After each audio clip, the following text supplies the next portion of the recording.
Com a graça de Deus, com a graça de Deus. Uma alegria estar aqui com os irmãos num momento tão importante para a história dessa igreja, 108 anos de organização.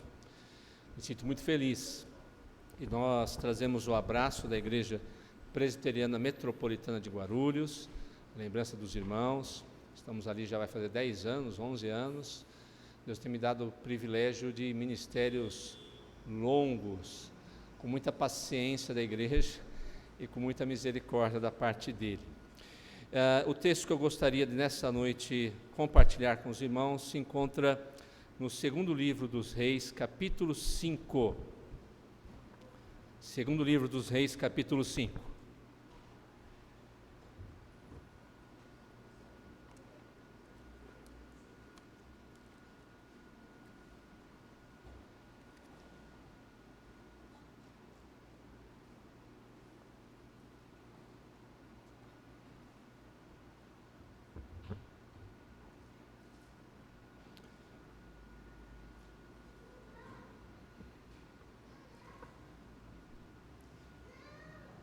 Segundo livro dos Reis, capítulo 5.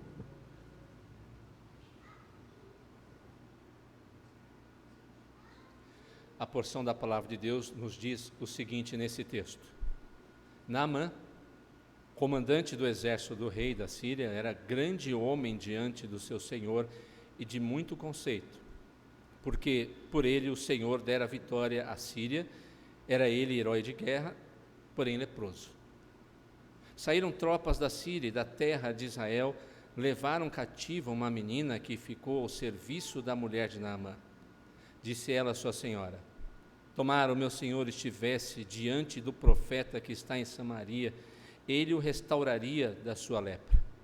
Então foi Naamã e disse ao seu senhor: assim falou a jovem que é da terra de Israel.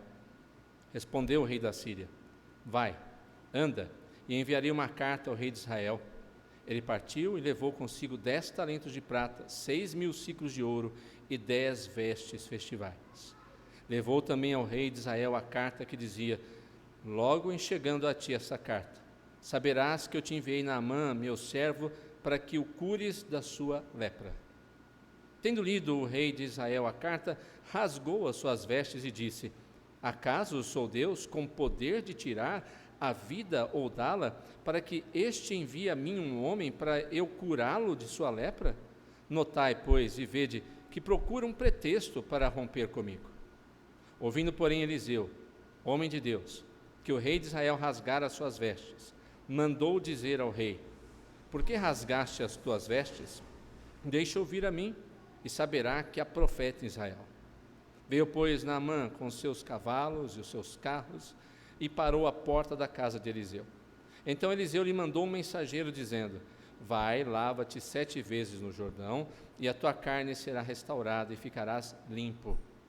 Naamã, porém, muito se indignou e se foi dizendo: pensava eu que ele sairia ter comigo, por-se-ia de pé, invocaria o nome do Senhor, seu Deus, moveria a mão sobre o lugar da lepra e restauraria o leproso.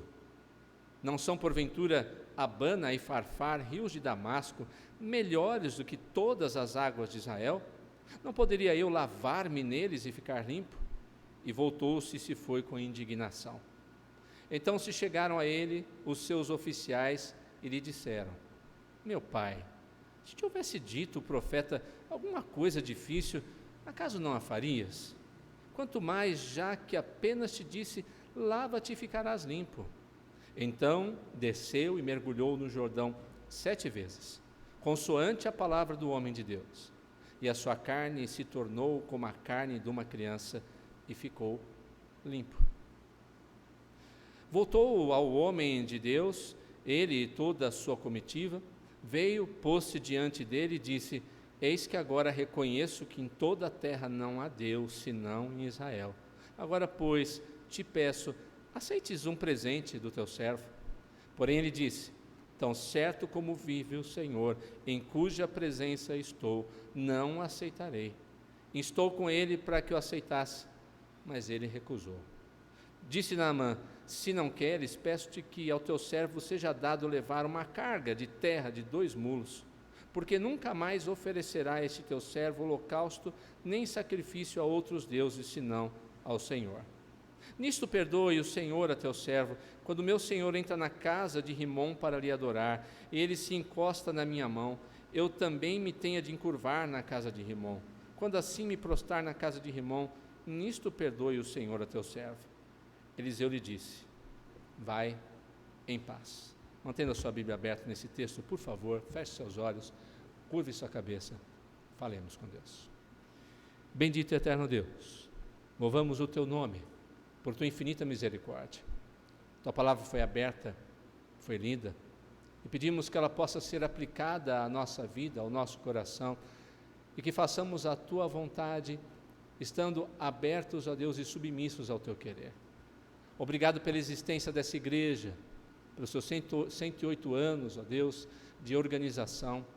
Continue a abençoar, a fortalecer este trabalho, os membros deste lugar. Abençoe o reverendo Eliezer como pastor da igreja, sua família, Ilza, seus filhos, netos. Supre-os em suas necessidades, fortalece-os em suas lutas. Abençoe para que haja cada vez mais com ousadia o desejo de te servir, pregar a sua palavra nesse lugar. Abençoe também o reverendo Washington, sua família. Cuida de todos os irmãos, conselho, junta diaconal, para que unidos possam levar o teu povo a cada dia a um profundo amor pelo Senhor e por tua palavra. Um povo que faz proezas para a honra e glória do seu nome. Fala conosco, nós queremos te ouvir, em nome de Jesus. Amém. Queridos, eu queria trabalhar com nossa mensagem da noite com o seguinte tema: a igreja que alcança sua comunidade no momento da aflição. Eu sei que é um pouco longo, mas acho que você vai conseguir decorá-lo. A igreja que alcança sua comunidade no momento de aflição. Eu acho que é muito propício falarmos sobre isso desde 2020 para cá, quando tantas e tantas pessoas passaram por tantas e tantas lutas, e sabendo que ainda nos dias de hoje tantas pessoas estão aflitas diante dos desafios que vieram sobre as suas vidas. A enfermidade, principalmente, que foi o que mais nos marcou, por mais dura e terrível que seja, não estranho que eu vou falar aqui, mas pode ser um momento de oportunidade para que as pessoas aflitas conheçam o poder de Deus e o seu amor por meio de Cristo. A enfermidade é terrível, não estou dizendo nada ao contrário. A enfermidade pode levar pessoas que amamos, eu não estou dizendo nada ao contrário. A enfermidade vai nos fazer muitas vezes chorar, sofrer, não estou dizendo nada ao contrário. Mas nós, como cristãos, temos que olhar para outra perspectiva, para o outro lado da moeda, no que diz respeito ao momento de aflição, principalmente o momento de enfermidade. Nós devemos olhar como um grande momento no qual Deus trabalha nos seus filhos, e aqueles que não são seus filhos, também Deus trabalha para que eles possam de alguma maneira conhecer o amor de Cristo Jesus. A doença fragiliza as pessoas, mas ao mesmo tempo as faz refletir sobre a brevidade da vida, como a vida é como a neblina que se dissipa rapidamente. Mostra às pessoas a sua limitação e o quanto elas dependem de Deus e muitas vezes de pessoas que Deus coloca nas suas vidas, mas principalmente as faz meditar sobre o poder de Deus, que trabalha no coração e em muitas situações pode curar as pessoas aflitas. Mas o principal, como ele trabalha para que pessoas que não conhecem a Cristo possam ser quebrantadas e virem a Ele como o seu único Salvador. Como cristãos, nós devemos estar atentos a pessoas aflitas, para que nós possamos servi-las atendendo aquilo que Cristo nos chama a fazer, a consolar os que choram, a estar do lado daqueles que sofrem, a ter uma palavra e uma ação amiga para edificar a vida dessas pessoas. Jesus, em seu ministério, ele atendeu os que sofriam, os aflitos. Jesus atendeu aqueles que estavam enfermos. Ele se compadecia delas como ovelhas que não têm pastor. Enfim, o que eu gostaria nessa igreja, nessa noite, que todos nós pudéssemos refletir, estarmos atentos às oportunidades que Deus concede a mim e a você, a igreja local. A igreja está nesse lugar, nesse bairro. Deus não a colocou do lado de lá, Deus não a colocou do outro lado da ponte, Deus não a colocou lá no fundo, colocou aqui, nessa rua, nesse lugar, porque Ele quer que todos nós, e principalmente vocês, irmãos da Igreja Presbiteriana do Brás, para conseguir entender quem são aqueles que sofrem, por que estão sofrendo e como igreja e povo de Deus, como podem ser usados para aliviar a dor que essas pessoas estão sentindo. Para que isso aconteça, então, em primeiro lugar, eu gostaria que você prestasse atenção, avalie as necessidades dos que sofrem. A primeira coisa, se você quer começar a aliviar a dor daquele que está aflito, sofrendo, em primeiro lugar, tente avaliar as necessidades dessas pessoas que estão sofrendo e que estão aflitas. Se você prestou atenção, com certeza deve ter prestado atenção no início desse capítulo, é uma narrativa, nós temos uma narrativa. Ela começa falando sobre o homem de um reino inimigo de Israel e de Judá. Ele não seguia Deus, ele não servia a Deus, ele não conhecia Deus. Representava um sério perigo a Israel, porque o texto descreve os seus grandes feitos, como ele era um homem poderoso, como era um militar de sucesso nas mãos do rei da Síria. E assim mesmo o texto começa a falar dele, Naamã, comandante de um grande exército do rei da Síria. Não era um homem qualquer. O rei tinha grande consideração por ele, conceituado, mesmo sem saber, estava sendo um instrumento nas mãos de Deus para fazer a vontade de Deus. Conseguiu vitórias para o seu exército, para o reino a quem ele servia. Deus estava usando dessa maneira para estabelecer sua vontade. Enfim, um grande herói de guerra, prestigiado pelo rei e, com certeza, apesar do texto não dizer, pelo povo também. Então, ele era várias coisas. O texto fala várias coisas sobre ele. Mas, no final, ele coloca uma ressalva triste.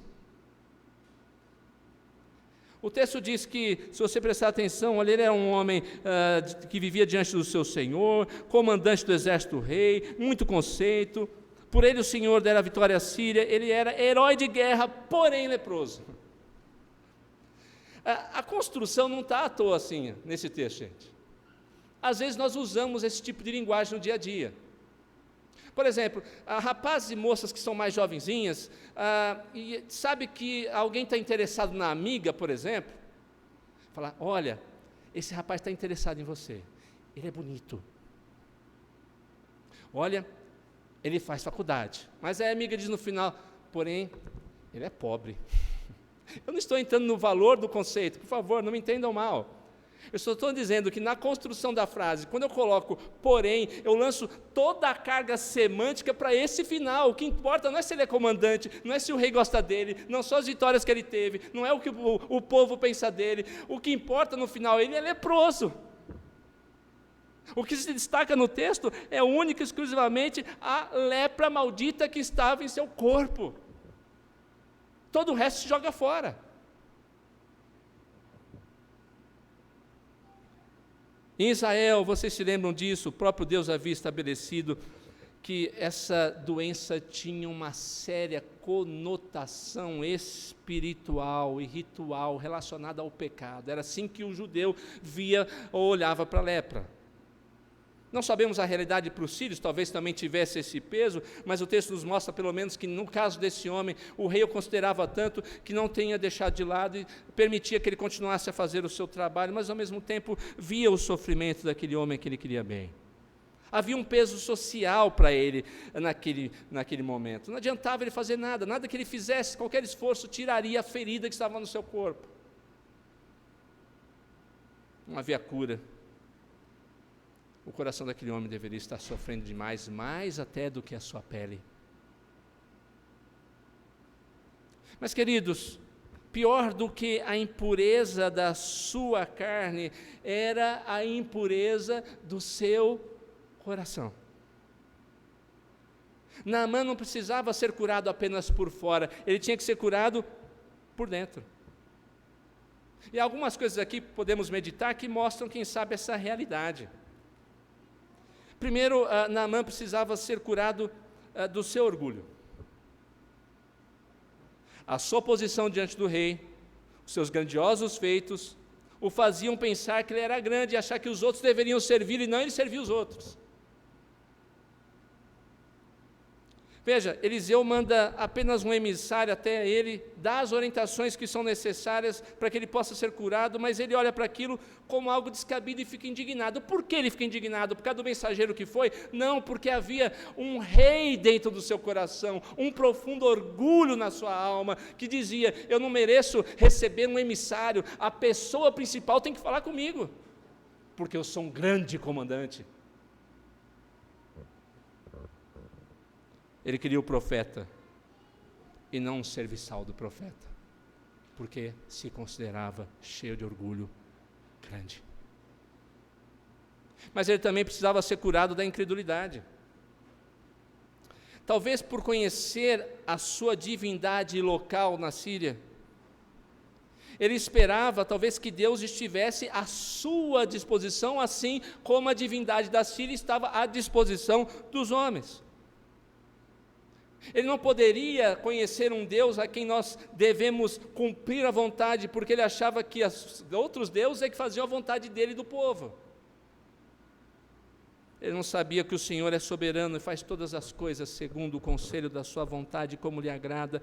Ele não toma conselho com ninguém, ninguém dá a ele primeiro para que ele possa restituir ou retribuir.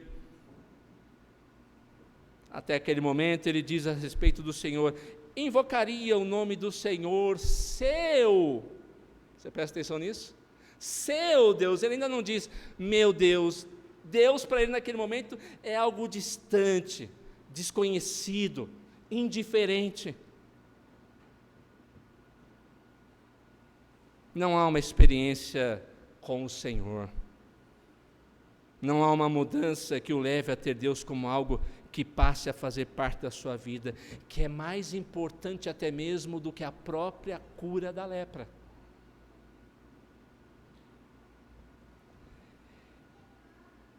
Terceiro, ele precisa ser curado da sua dureza de coração. Quando Deus age, ele não segue, queridos, prestem muita atenção nisso, ele não segue a nossa cartilha, ele não segue a cartilha dos seres humanos. Deus não se submete aos desejos dos seres humanos. Ele age segundo a sua cartilha, segundo o seu querer. Assim, ele tinha uma história para aquele homem enfermo e determinou uma maneira específica, num lugar específico, com um número específico de vezes para ser curado.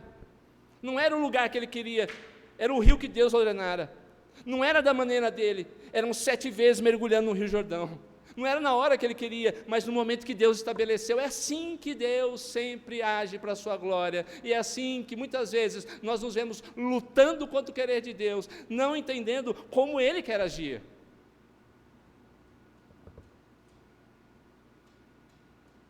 Ele olha para aquele rio Jordão, opaco, barrento, mais ou menos talvez como o rio Tietê quando era limpo, mas que os historiadores dizem que era um rio sem ser transparente, barrento. E ele olha, tem alguma coisa errada. Se era para ser curado de uma maneira simples, e nesse rio sujo, não precisava vir aqui não.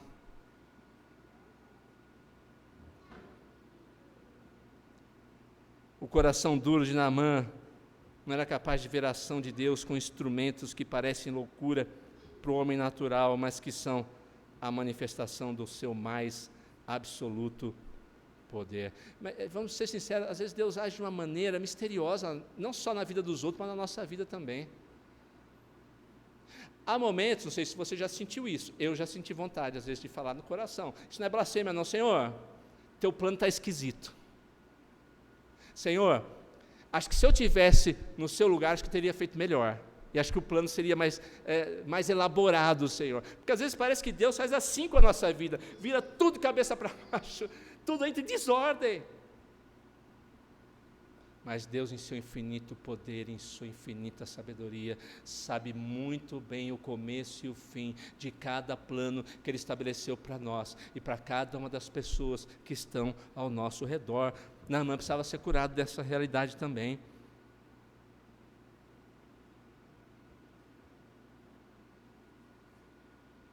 Segundo ensino, queridos, se você quiser ser bênção para aqueles que sofrem, nós vimos aí que era necessário que ele fosse curado da sua carne, mas havia uma cura muito maior, a cura do coração, da alma. Ele precisava ser quebrantado na presença de Deus. O segundo ensino nesse texto, se queremos ser bênção para aqueles que sofrem, seja um instrumento de bênção para os que sofrem. Nesse objetivo, Deus deseja usar o seu povo como instrumento de transformação. Veja bem, Deus pode fazer o que Ele bem entende. Se Ele, num estalar de dedos, num piscar de olhos, quiser fazer com que o sofrimento do universo todo acabe, Ele pode fazer, mas Ele escolheu meios.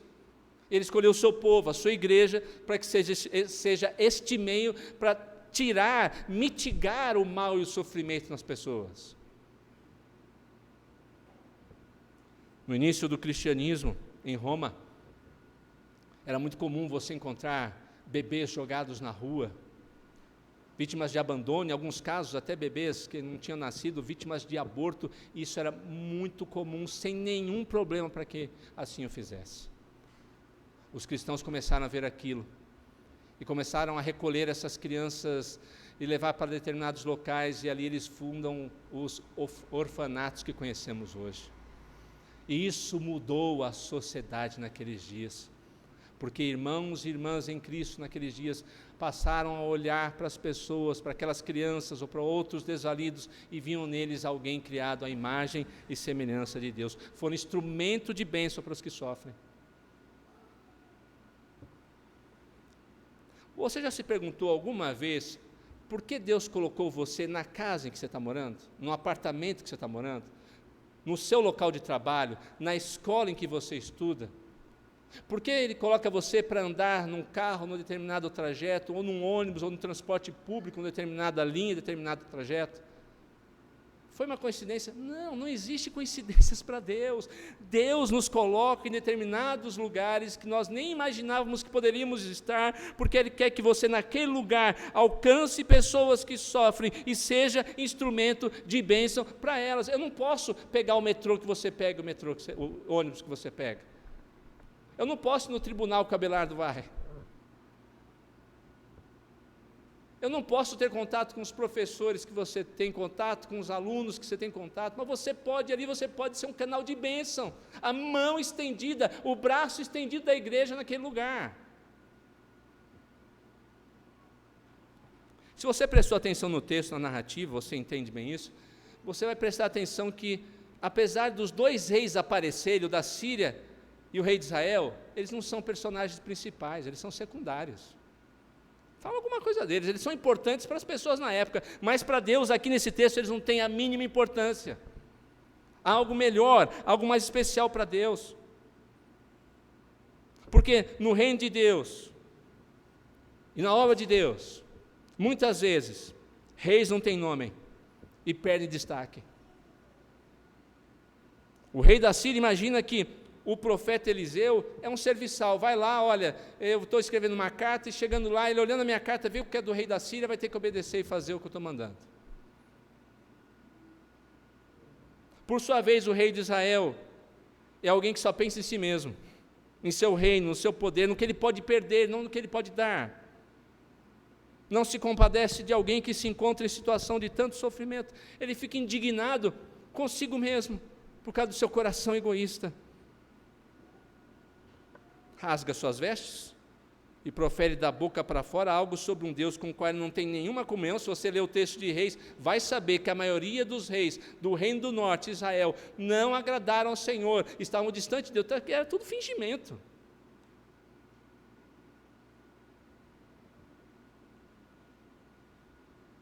Ele fica indignado por causa de um Deus no qual ele não acredita e por causa de um poder no qual ele não acredita também.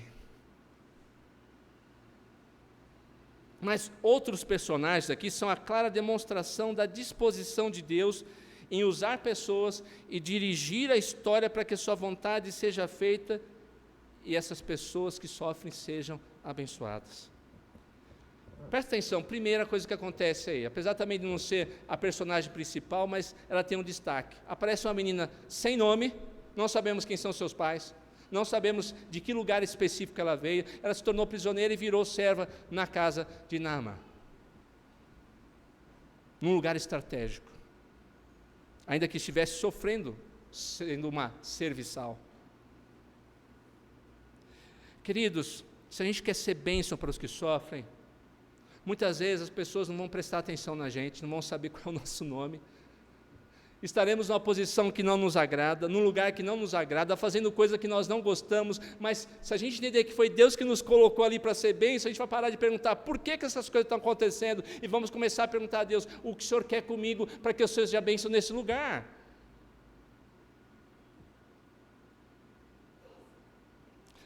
Aquilo, queridos, que humanamente falando pode parecer um inferno, ser serva de alguém, uma menina, pode se transformar num canal de bênção quando nós nos colocamos nas mãos do Senhor e passamos a entender a situação segundo a perspectiva dele, não a nossa perspectiva. Como o verdadeiro rei da história, não o rei de Israel e o rei da Síria, como o verdadeiro rei da história, o Senhor soberano, ele nos coloca em situações e lugares, os quais não buscaríamos jamais por escolha própria, para que sejamos embaixadores dele e realizemos a sua vontade. Somos canais de bênção onde quer que Deus nos coloque. Eliseu, por sua vez, diz que o rei que rasgou suas vestes numa ação teatral fingida,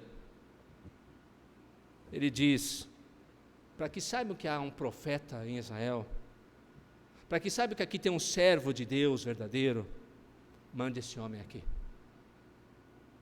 O contraste aqui é muito interessante, porque aqueles que estavam tão perto de Eliseu, em Israel, não tinha a mínima disposição de irem até ele, procurá-lo e ouvir o ensino de Deus. Teve que vir um estrangeiro para lá, para procurar o contato com Eliseu, para mostrar que ali havia um homem de Deus, com aquele homem de Deus estava a palavra de Deus. Aqui permitam-me colocar um parênteses. Há muitos anos atrás, um ministério ali na igreja do Parque São Domingos, eu chego numa igreja, ainda era jovem naquele tempo, e quando eu olho para a igreja, uma igreja praticamente vazia, as pessoas que estavam lá olham assim, sabe aquela cabeleirinha branquinha, brilhando, todo mundo, irmãos e irmãs fiéis, mas era uma igreja que estava enfraquecida, e que se não tivesse um trabalho, a misericórdia de Deus logo ela ia morrer. Os irmãos idosos trabalham, servem a Deus, mas o vigor deles não é o mesmo, é injusto colocar sobre eles uma carga que eles não vão conseguir carregar. E eu ficava orando para o Senhor, Senhor, porque o Senhor me colocou aqui, o que eu vou fazer nesse lugar, Senhor? O Senhor me colocou aqui para sepultar as pessoas. Olha, o primeiro ano foi exatamente assim. E um dia, ao estar ali na porta da igreja cumprimentando, uma das senhoras vem, aperta minha mão, pastor, eu gostaria que o senhor nunca tivesse vindo para cá. Eu, espantado, olhei para ela, por quê? O senhor está matando todo mundo. Para de matar as pessoas. Eu falei, você está brincando? Não, estou brincando não, estou falando sério, pastor. Você está matando todo mundo aqui na igreja. E eu, com uma tristeza para casa, fui pensando naquelas palavras duras, e comecei a orar, Senhor, a igreja é sua. Se é obra do Senhor, só vai mandar a gente para cá. E os que estavam lá, um ou poucos jovens, não queriam arregaçar a manga para trabalhar. E um dia, eu vim na frente e falei, irmãos, ou os que estão aqui trabalham, ou se essa igreja é realmente de Deus, Deus vai mandar a gente para trabalhar aqui e você vai perder seu lugar, dito e feito. No domingo seguinte, chega uma família, casal novo com filhos, pastor, mudei para cá de tal igreja, sei tocar piano, sei tocar várias coisas, canto, minha esposa canta, gostaria de trabalhar aqui e servir. No outro domingo aparece outra família, olha, eu dava aula na escola dominical, eu queria servir nessa igreja, e assim foi, sucessivos domingos, e de repente a igreja estava renovada. Por que eu estou contando essa história? Porque muitas vezes a gente está dentro da igreja, com todos os dons que Deus nos concede, com toda a possibilidade de servir, e nos encostamos num eterno descanso sem fazer nada. E tem que vir alguém de fora para mostrar o que Deus quer e servir a Deus como Deus quer, para que nós nos envergonhemos da nossa timidez e da nossa paralisia. É o que estava acontecendo aqui. O rei está perto de Eliseu, uma bênção todos os dias, ele podia procurá-lo todos os dias, mas Eliseu não. Então Deus diz: eu vou mandar alguém distante para vocês aprenderem uma grande lição. É um alerta para nós. Às vezes estamos tão perto de Deus como servos dele, dispostos a ensinar e servir, mas não damos o mínimo valor a isso. Então Deus traz outros que às vezes nem ouviram a palavra, não conheciam a Jesus, e vêm com um calor tão grande na alma e no coração, que dizem aqui: estou aqui para servir. O que devo fazer? Que não faltam aos cultos, que não faltam aos trabalhos, estão sedentos da palavra de Deus. Eliseu é um instrumento maravilhoso do Senhor para que aquele homem possa ter sua vida completamente mudada, transformada, para que aquele homem pudesse se tornar um verdadeiro filho de Deus. Seja um canal de bênção para o que sofre, principalmente para aqueles que não conhecem a Cristo. Lá no seu trabalho tem alguém que sofre, lá na sua vizinhança, no seu condomínio tem alguém que sofre, lá na escola que você estuda tem alguém que sofre, lá onde você dá aula tem alguém que sofre. Clama ao Senhor e diz: Senhor, eu quero ter uma oportunidade para ser bênção para essa pessoa, para que por o meu intermédio ela venha conhecer ao Senhor Jesus Cristo. Terceira e última lição: leve os que sofrem a uma grande transformação. O texto que lemos mostra que no final Naamã é curado da sua lepra. O texto diz: veja como Deus faz as coisas sempre bem. O texto mostra aqui que nem cirurgião plástico faz o que Deus faz.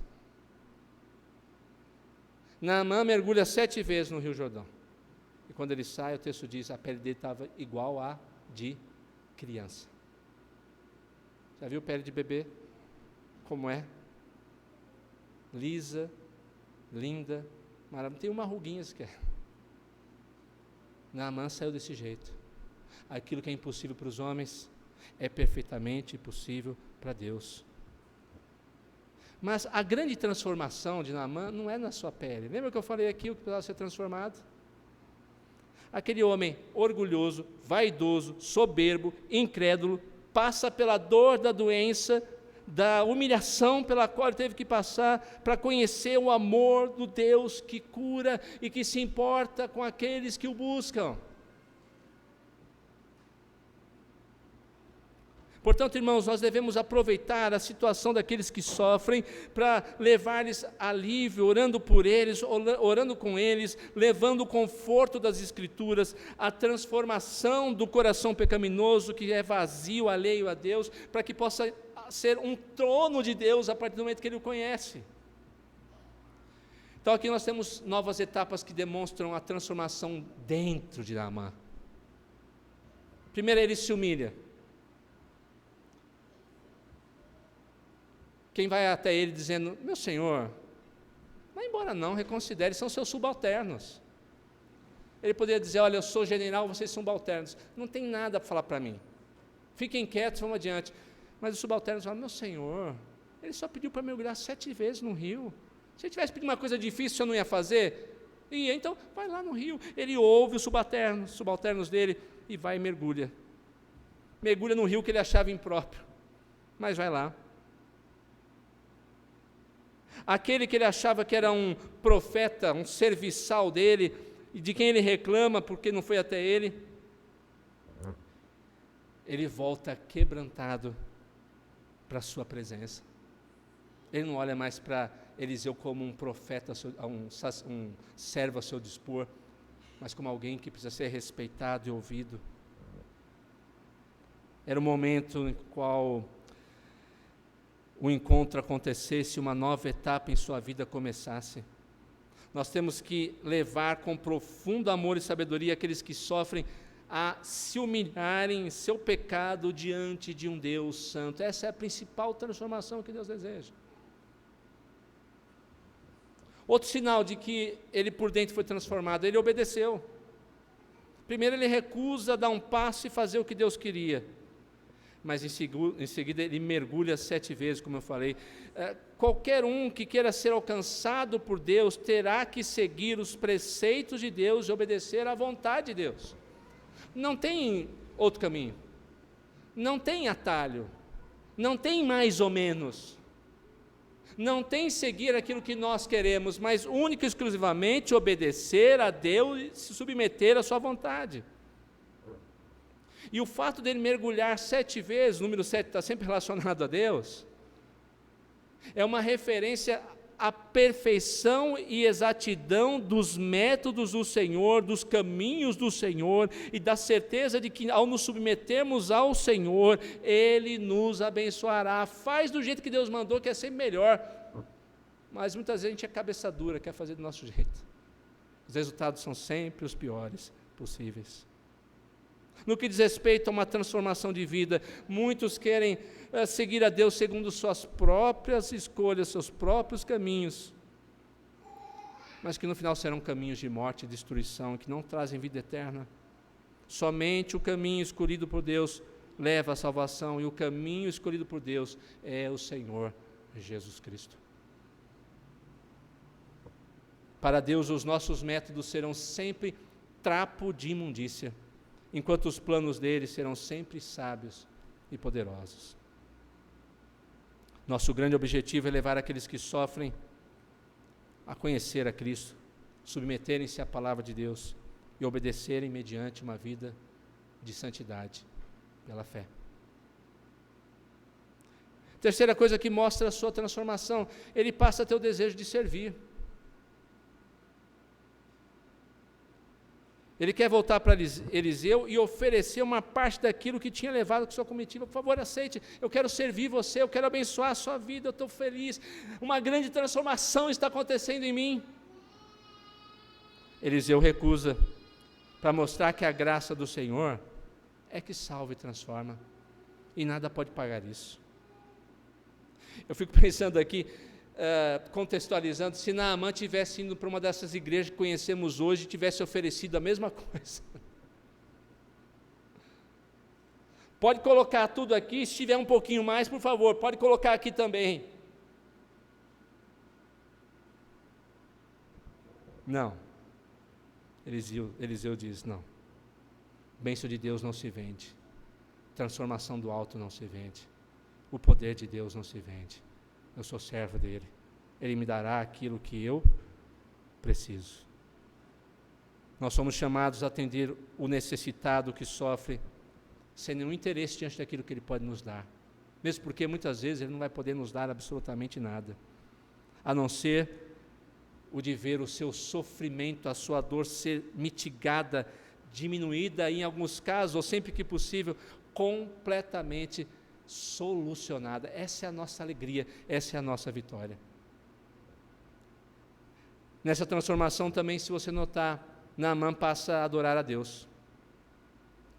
Ele pede para levar em 2 mulos uma carga de terra de Israel, porque naqueles dias se acreditava que a divindade estava intrinsecamente ligada à terra na qual ela se manifestou, ou manifestou o seu poder, seu milagre. Então ele ainda nessa toada supersticiosa, deixa eu levar a terra, porque com a terra eu levo Deus.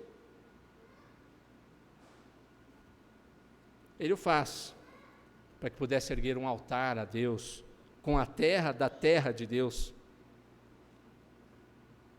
A transformação às vezes é embrionária, ela começa aos poucos, ela começa passo a passo, mas uma coisa é notória, ele passa a ter Deus como o centro da sua vida, ao invés de querer ser o centro. Ele preenche todos os desejos e anseios da sua vida, perdoe-me, com a presença de Deus e não mais com seus desejos egoístas e idólatras. Ele não olha mais para, eu sou um grande general da Síria, ele olha agora, eu sou um grande servo de Deus. E tudo acontece por meio de uma história extraordinária maravilhosa, que nenhum de nós jamais imaginaria o desfecho. Nós somos chamados a levar corações idólatras, corações egoístas, orgulhosos, a se renderem em adoração ao único que é digno de recebê-la. E nessa transformação, queridos, nós precisamos de uma coisa que muitas vezes o povo de Deus não tem: paciência. Você já notou que quando uma pessoa que nunca teve contato com o Evangelho chega na igreja, a gente já quer uma transformação da noite para o dia? A gente já quer que ele saiba todos os cantos, que ele já saiba falar amém, orar em nome de Jesus. A gente quer que ele faça tudo do jeitinho que a gente está acostumado. As coisas não funcionam assim. Não é pelo meu ou seu querer que alguém vai ser transformado e que a sua vontade será transformada. É pelo poder de Deus. Paciência, portanto. Há muitos anos atrás, eu lembro de um adesivo que as pessoas colavam no carro, no vidro, na lataria, e que dizia assim: paciência, Deus está trabalhando em mim. Paciência. É necessária muita oração, é necessário muito discipulado, ensino, para que o Espírito Santo, Ele sim, transforme o coração de pessoas que nunca conheceram o Senhor Jesus Cristo, que nunca tiveram contato com a palavra, que nunca souberam quem é Deus.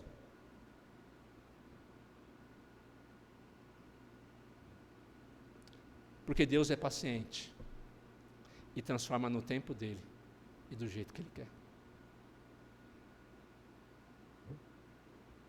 Finalmente, ele vai em paz. O texto termina só com essa expressão. Podia começar a ter uma coisa diferente, mas Eliseu lhe disse: vai em paz. Para aqueles que estão sofrendo pesos de regras que nunca poderão ser cumpridas pelo próprio homem, não vão renovar a esperança. Mesmo diante da imaturidade de um novo convertido, Eliseu tem paciência. Ele ouve lá: eu vou levar a terra. Me perdoe quando meu Senhor for se debruçar ou adorar a falsa divindade, porque eu tenho que estar lá. Que haja perdão para mim. Eliseu não fala: não, então você não se converteu ainda. Eliseu diz: vá em paz, porque eu sei que Deus vai transformar você. Talvez muitos do que nós vamos cuidar, visitar, aconselhar, servir, amar profundamente, no final nem vão se converter. Você mesmo já deve ter tido uma experiência dessa, eu tenho certeza que sim. Aquela pessoa que estava doente, aquela pessoa que ficou desempregada, aquela pessoa que passou problema no casamento, você foi lá, semana após semana, aconselhou, falou, ensinou a Bíblia, leu a Bíblia, dobrou os joelhos, orou, e depois que tudo passa, ela não quer nem saber de igreja. Ela agradece, ponto. Não importa, a nossa missão é apenas mitigar o mal em oração, clamar para que haja conversão. A nossa missão é aliviar a dor daquele que sofre, é resgatar a imagem e semelhança de Deus perdida por causa do pecado. Tenhamos sempre em nossos lábios a mesma mensagem de Eliseu: vá em paz, vá em paz, porque eu sei maior do que eu e de tudo que eu fiz, é o Deus a quem sirvo. Porque, ora, aquele que tem o poder de fazer muito mais do que pedimos ou pensamos, conforme o seu poder que opera sobre nós. O poder de Deus é infinito. A sua história é maravilhosa. E o que Ele tem para fazer, mesmo que não saibamos, é muito melhor e muito mais completo do que aquilo que imaginamos, planejamos e executamos. Vai em paz, deve ser sempre a nossa palavra para com aqueles que sofrem. Que Deus nos abençoe, que Ele levante sobre você o seu rosto, te dê paz. É isso que nós devemos falar. Eu estarei sempre aqui orando por você. É esse que deve ser o nosso coração e o nosso objetivo. Para refletir apenas, então, terminar. Onde Deus colocou você? Que oportunidades e portas têm sido abertas e que você pode usar para atingir os incrédulos e aliviar a dor dos aflitos? Nesse bairro Quem são os leprosos? Quais as necessidades e aflições dos que nos rodeiam? Como é que a gente pode ajudar essas pessoas? Qual a visão que a gente tem, essa igreja tem a respeito dos visitantes, dos novos convertidos? Nós já temos um perfil, um quadradinho assim, uma forma, se você não se encaixar aqui, não serve, não vai ficar aqui, hein? Nós já temos um perfil idealizado de um cristão que deve se amoldar à nossa imagem, à nossa semelhança, à nossa vontade, ou sabemos que essa pessoa tem que se moldar à palavra de Deus, à imagem de Deus e à vontade de Deus?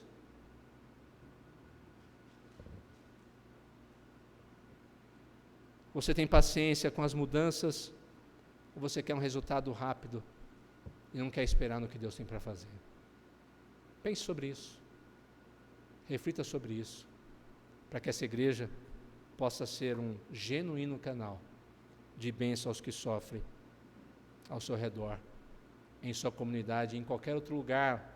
Você que é membro, que representa essa igreja, está sendo o braço estendido de Deus ali, para mitigar, diminuir o sofrimento e trazer muitas pessoas ao Senhor Jesus Cristo. Que Deus os abençoe.